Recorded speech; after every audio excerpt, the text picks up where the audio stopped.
to, mister? Let me check. 1700 West Hillsdale Boulevard. It's pretty hard to turn a business trip into a pleasure trip, but you can make it more productive. With a portable computer, I can check my appointments, work on a script, ship it via modem, even agonize over the show's budget. How good are these portable computers? We'll find out next on the Computer Chronicles.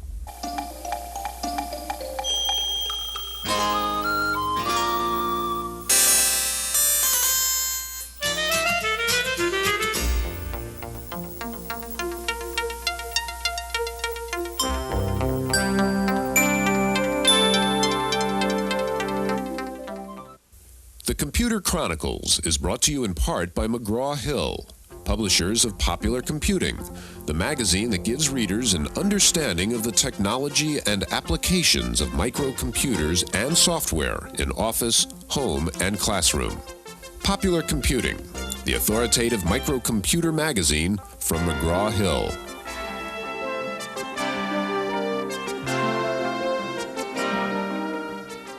Welcome to the Computer Chronicles. I'm Stewart Cheifet, this is Gary Kildall, and the subject is portables. Gary, we're going to be talking about things like transportables and lap portables, but I want to show you this portable over here. This looks like a pretty small computer, but in fact this is just the keyboard. I can program my things into my computer, and in fact this is the computer, and of course it is now a wrist portable. Now, I don't know whether this does anything very useful or not. In fact, that's my question about this whole subject of portables. Is this another case of technology in search of a purpose? I don't think so, Stuart. It's just a new dimension in technology. We have had faster processors, more memory, and so forth in the past. Now what we're looking for is trying to get all that speed and power into a smaller package. Portables really are a way that you can do personal computing and self-contained computing, let's say on an airplane, working with programs, working with spreadsheets, and then use, say, a stationary computer, if we can call it that, to communicate our programs and then work with large database systems or faster printers. Okay, Gary, we're going to be seeing some of the most exciting new portables out now. The new Data General 1. We'll see the Texas Instruments ProLite, the Pivot from Morrow, and we'll also see the new Integral PC from HP. Now, what do people really do with portables? Reporter Wendy Woods checks it out. If a desktop computer's home is a desk, where does the portable computer call home? In the case of a battery-powered lap computer, almost anywhere you can carry it will do. The secret to the expanding success of the traveling micro is its ability to record and provide information on the spot and transmit that data electronically. Up until now, the principal buyers of portables have been journalists and other people who spend most of their jobs on the road. But the uses of such a machine are growing and are limited only by the ingenuity of the owner and the computer's ability to interface with desk-bound micros. Mike Lynch puts his lap computer to work collecting up-to-date travel information from around the world and phoning it regularly into his home computer in California. Travel agents and airline personnel can then retrieve this information by calling Mike's home computer.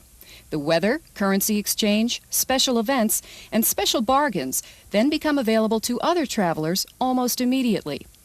It's a task that's perfectly suited to a portable, since the news changes frequently, and he can update and add to his database as often as he likes with just a telephone call. While most of the portables available today are far less powerful than the typical home or office machine, they are quickly catching up in both memory capacity and software variety. Equipped with disk drives and large screens, a few can just about match the performance of desk-bound micros. But the future of the portable is not all that clear. If an electronic briefcase is revolutionary for some, it might just be another piece of luggage for others.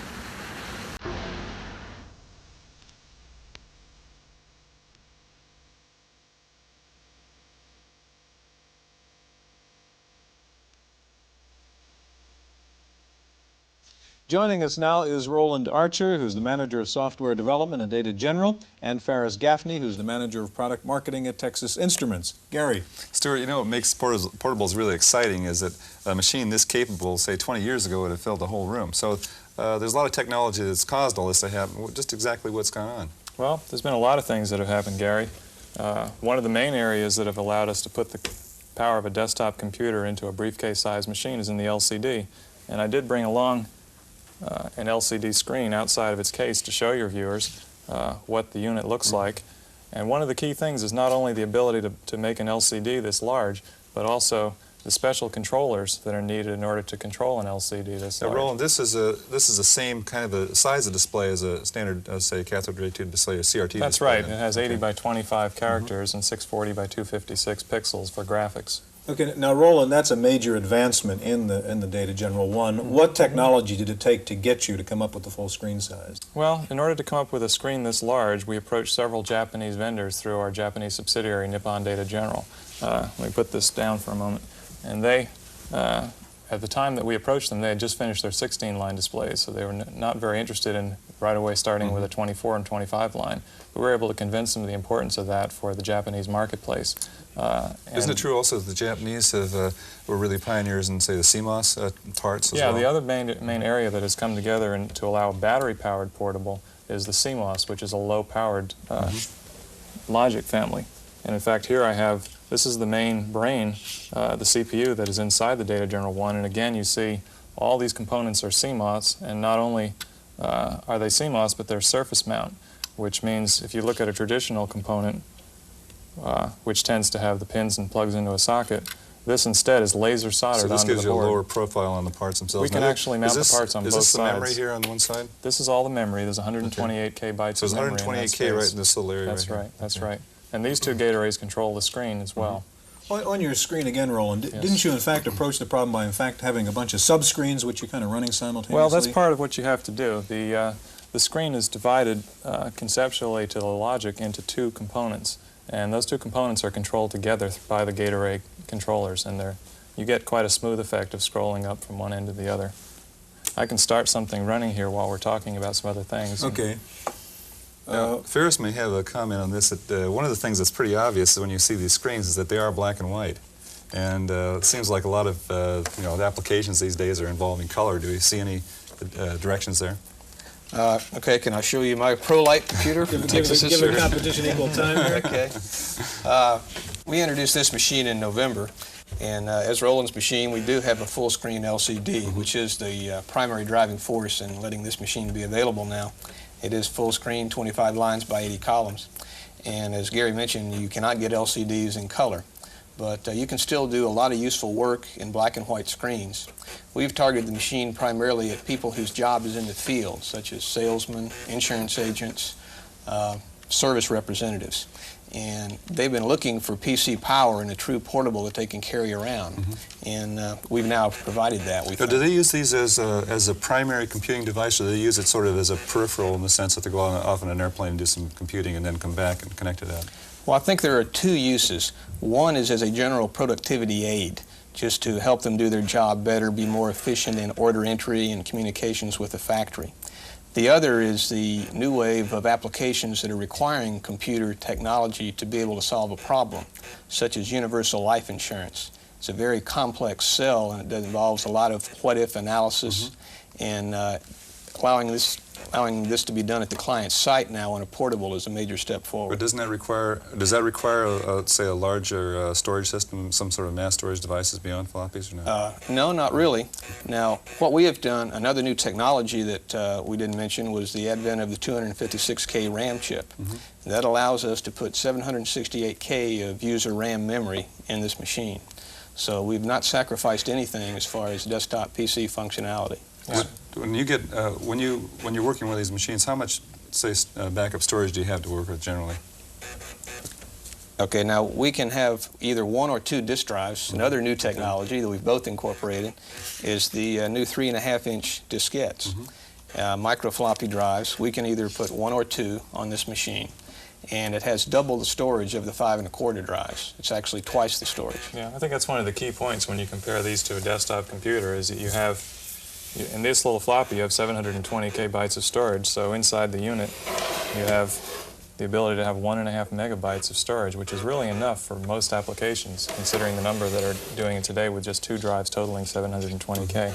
Speaking of databases, how about modems and communications? Can these both run as terminals? You have modems built in, or is that an accessory? Yeah, we have a 300 baud internal modem option, and it fits right inside the unit, so you don't have to add anything outside. And we also have a terminal emulator built in. A lot of our customers use this as a terminal on a Data General system, plus a workstation, and something that you can take home in the evening or take on the road with you. And on the ProLite? Yes, we've taken a modular approach to this. Our modem is a user installable option, and there are also another option slot here available.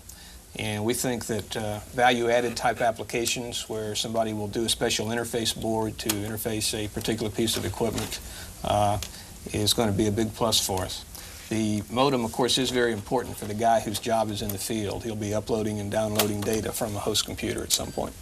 Looking at the screen, and I want to ask about the memory demands of these screens. For instance, I think on your machine, on the Data General 1, you've got 128K, but I think you're tying up 48K just running the screen. That's Tell right. me about that problem. That's right. In order to refresh an LCD screen, you actually need an area of memory dedicated to that function. So we have 48K in order to get the high-resolution graphics that you see there.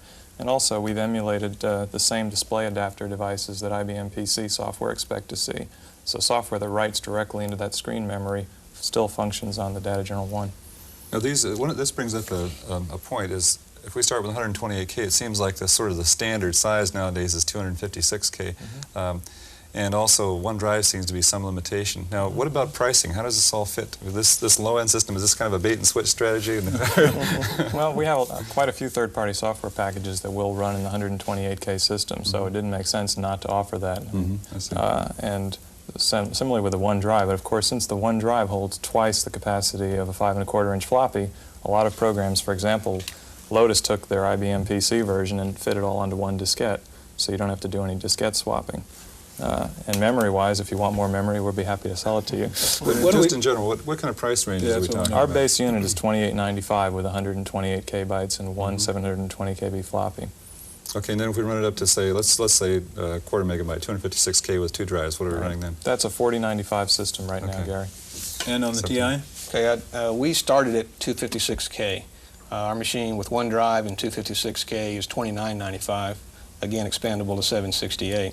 And we incorporated the screen memory in the LCD drivers themselves. So we also went through a lot of perturbations on how to drive the LCD. And one of the responses was some people think LCDs are slow. And we've put a lot of effort into making our LCD response time comparable to a CRT because we drive it just like a CRT. Okay, gentlemen, thank you. Now, next we're going to take a look at a portable that has standard 5 1/4 inch mini floppy in it, and we'll take a look at a new 32-bit portable that runs Unix. So stay with us.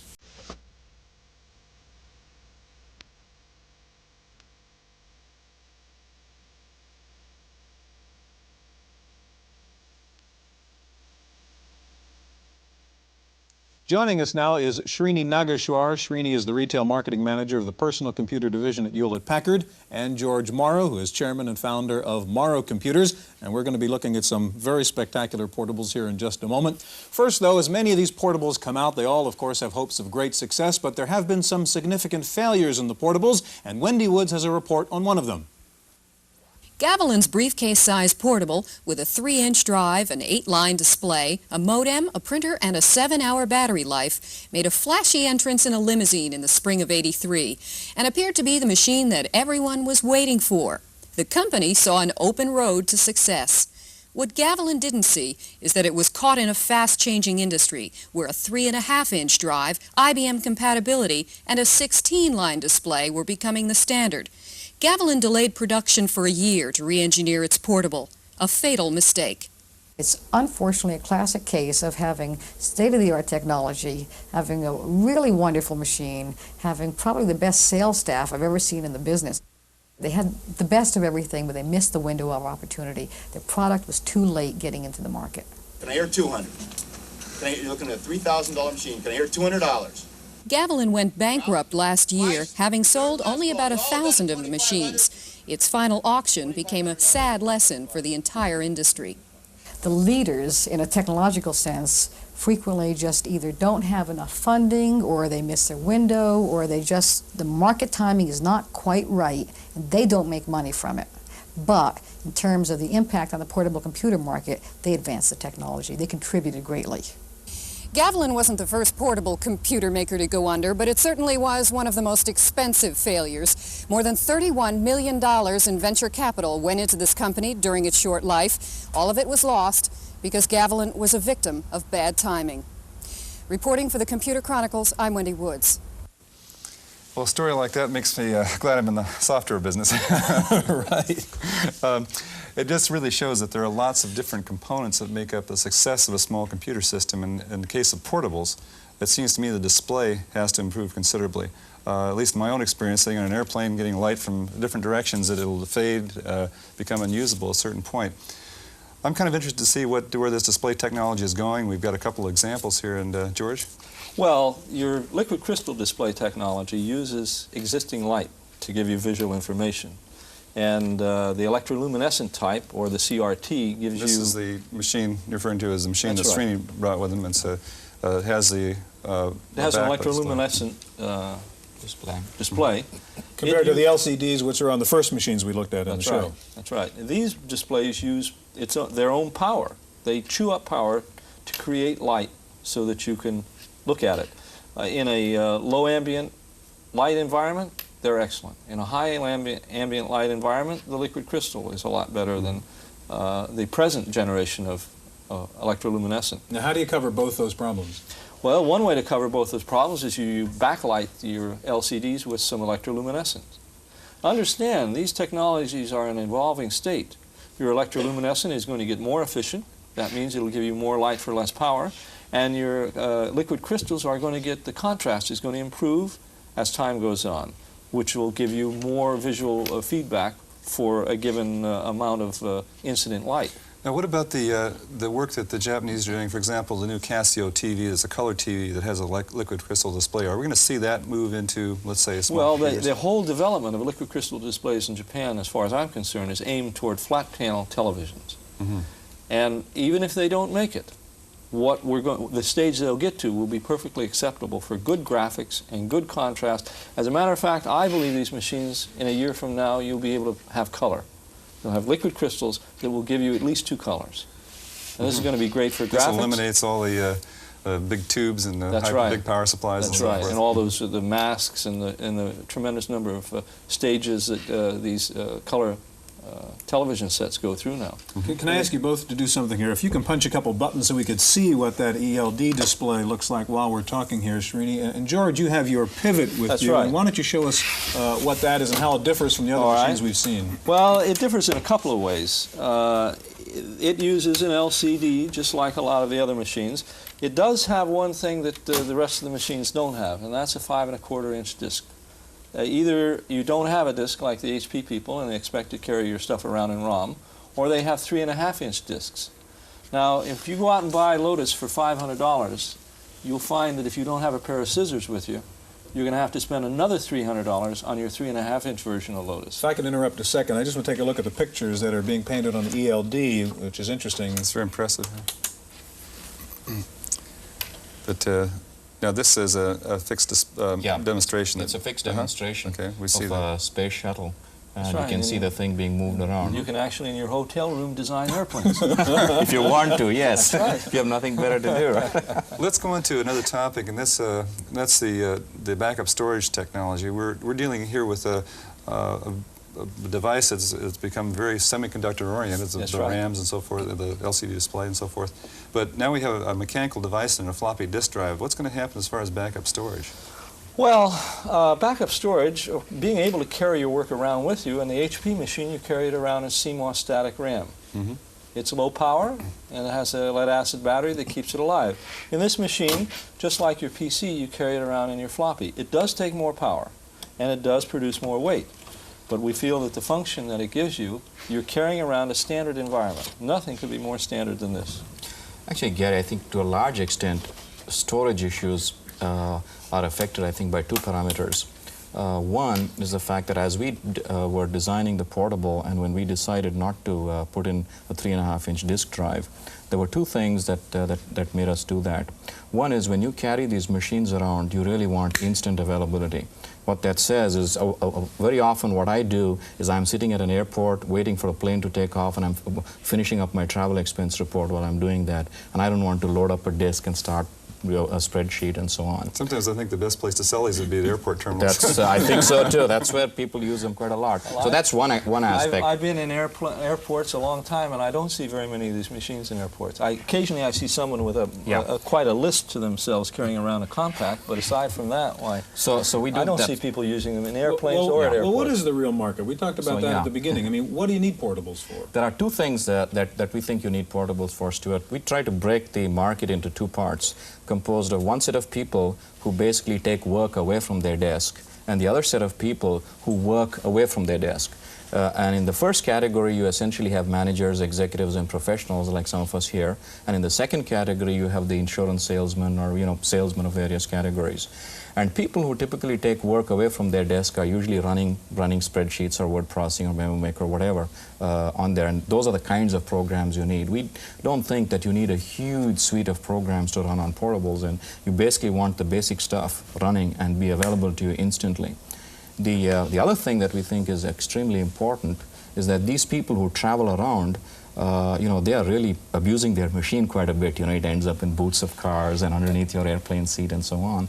So these machines have to put up with a lot of vibration. Like our machine can take 100 Gs on 6 sides. We have just a couple of minutes left. I want to get follow up on Gary's point on, and you mentioned, George, on the CMOS technology. There's a major difference between the HP 110 and yours in the memory that we use. Yeah, and we're using standard NMOS dynamic RAM. It does use more power. What we will move to later this year is a CMOS dynamic RAM, and it offers a power reduction of about a factor of 8. It is probably the best compromise of CMOS static and NMOS dynamic. It gives you the ability to get to low cost because it doesn't use as much silicon area, yet the energy, the amount of power it uses is virtually the same as CMOS static. George, you've been known for the low prices, and I'd kind of be interested to see what the price of this one is. Well, this starts out at $1995, okay, and I believe these machines ought to start out at about $1,000 with at least one drive. That $1995 is with the one drive and 128K of memory.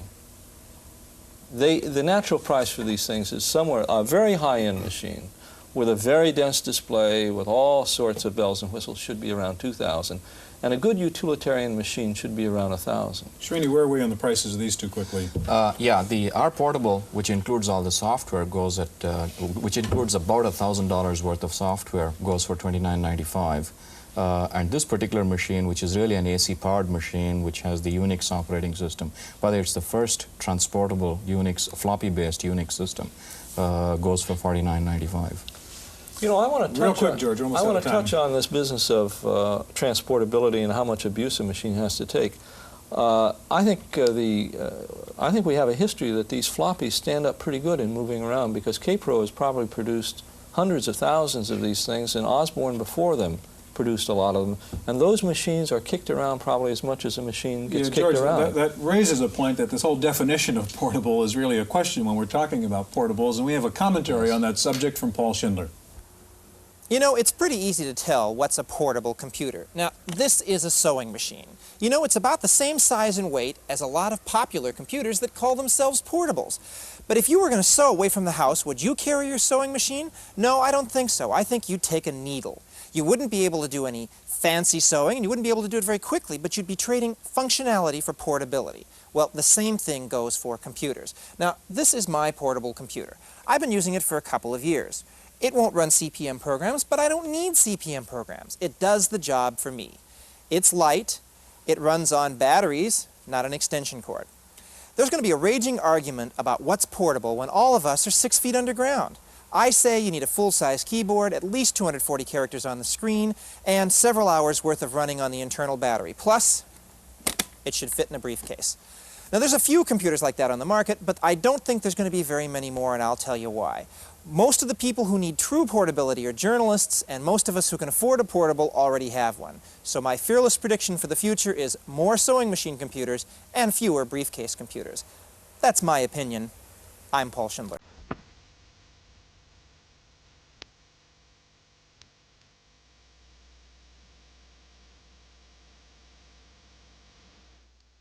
In the random access file this week, a small company in California says it has come up with a new design for a computer chip that will enable microcomputers to run at mainframe speeds. The new Novix chip, called the NC4000, reportedly runs 10 times faster than the Motorola 68000, today's fastest 16-bit chip. The chip has 80% fewer components than traditional chips and uses the efficient Forth as its machine language. Japan's NEC Corporation has announced the development of a new optical disc storage system that uses organic dyes rather than metal as in conventional optical discs. NEC says the breakthrough means discs can now be produced at 1/10 the cost of metallic-based laser discs. The new organic dye material may also speed up the development of read-write optical discs for computer storage. Digital Systems has announced a new software broadcast service called Softcast. The company will distribute radio programs to over 1,000 stations across the country. The programs will include computer data, both software and text. The company plans to sell software over the radio network and to provide the first broadcast-based computer information service. Ziv Davis, the publishing company, has announced a new daily newsletter to be distributed exclusively via computer terminals. It'll be called the Computer Industry Newsletter, edited by well-known industry analyst Esther Dyson. The newsletter will be fed to terminals every night at 6 p.m.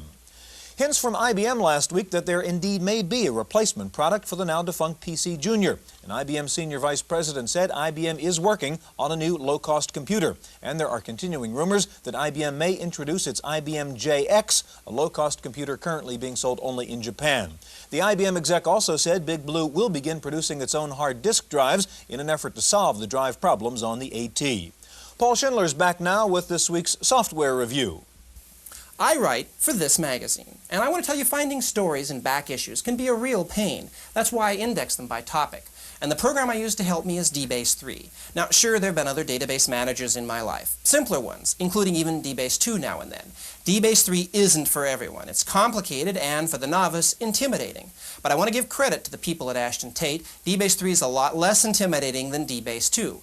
What DBase 3 is powerful. You have a complicated job you want to get done fast in a relational database? This could be your answer. Now, there isn't a lot to be said about database managers, and they aren't usually much to look at. Since a lot of you have seen or used DBase 2, I want to show you the biggest change, the assist function. Instead of having to start from scratch every time you compose a command, you get help from menus. As it says in the documentation, we all know real programmers don't use menus, but we also know that most of us aren't real programmers. DBase 3 from Ashton Tate in Culver City, California is the complicated, powerful $700 database manager for the rest of us. For Random Access, I'm Paul Schindler. A company called Dana Communications has come up with a solution for those of you who can't decide whether you want to buy an IBM PC or an Apple Macintosh. The new product, called Mac Charlie, lets you turn either one into the other, enabling Mac users to run PC software and allowing PC users to take advantage of Mac's mouse, graphics, and friendly user interface. The Mac Charlie hardware-software package will cost about $1,200. Koala is out with a new mouse substitute called the Koala Cat. It's a touch-sensitive pad which replaces the mouse. You use your finger on the pad to move the cursor. Koala says its new cat lets you do all the usual mouse moves without needing a lot of desk space for a mouse. Finally, the California Department of Motor Vehicles is in the process of converting to a fully computerized system, and you know what that means. The California DMV says it now has a backlog of 87,000 transactions, and the backlog is growing by 20,000 a month. Thousands of California drivers are stuck with expired car registrations and driver's licenses. The DMV said it grossly underestimated the problems of converting to a computer system. It's now asking for $5 million to hire more than 100 people and to pay for overtime so that good old human beings can clean up the mess created by the new computer system. That's it for this week's Chronicles. We'll see you next time. The Computer Chronicles was brought to you in part by McGraw-Hill, publishers of Popular Computing, the magazine that gives readers an understanding of the technology and applications of microcomputers and software in office, home, and classroom.